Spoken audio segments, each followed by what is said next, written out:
Applying for apartments was difficult because a lot of places run your credit. And if you don't have decent credit, it's very hard to find a suitable place to live.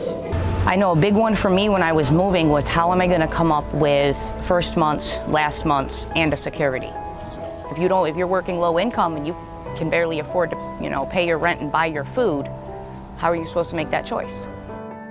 One of the hardest problems a lot of people have, especially families, is finding a place you can afford that will fit your family.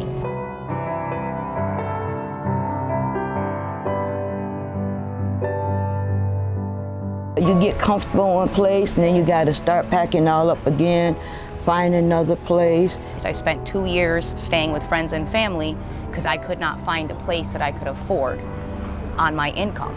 I had to go and apply for temporary assistance because I could not move without it. We also have a huge problem with homelessness amongst the children that reside within the school district. And for them, homelessness looks a little different. It's a lot of couch surfing, and that type of instability is hard on an adult, but it's almost detrimental to a child because of the need for security. Discrimination against families with children is a large one.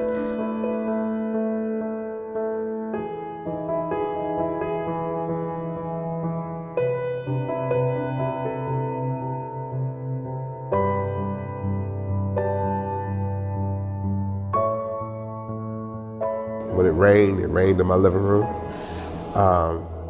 And he would try to fix a lot of things himself instead of getting someone who could fix it. Believe me, there's enough things to discourage you about trying to maintain something made out of wood that's outdoors in Syracuse for 100 years.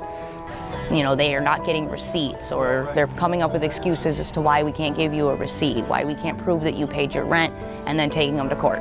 The process to get help is very difficult for those who don't know what to do.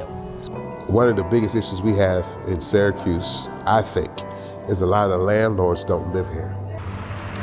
And when you get people from out of town, why should they have a pride in what the place looks like on the street? They're clearly buying it strictly as an investment. And my observation is that they are virtually universally failing because they just don't understand all of the challenges to the business.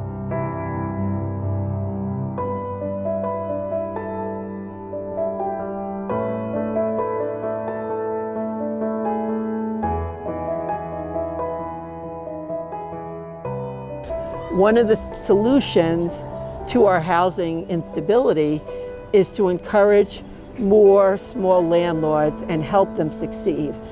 I think landlords should be held accountable for maintenance, checking the properties, knowing what needs to be fixed. I think eviction laws need to be reassessed. They need to really look at the eviction laws on the books right now, because a lot of tenants don't understand their eviction laws. They don't understand what they can and cannot be evicted for.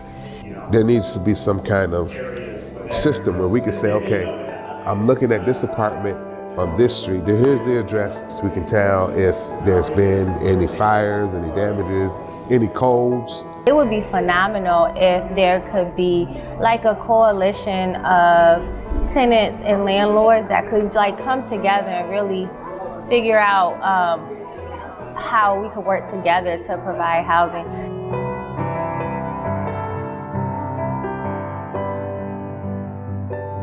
I had a lot of stuff around housing maintenance come in, looking at different ways to just keep properties in better condition and things that our codes department could potentially do in that, and partnering with other community organizations. We have filtered through the huge list of ideas, grouped them into the different themes, kind of graded them out on a potential impact versus feasibility scale, and looked at what different partners we would need to accomplish each.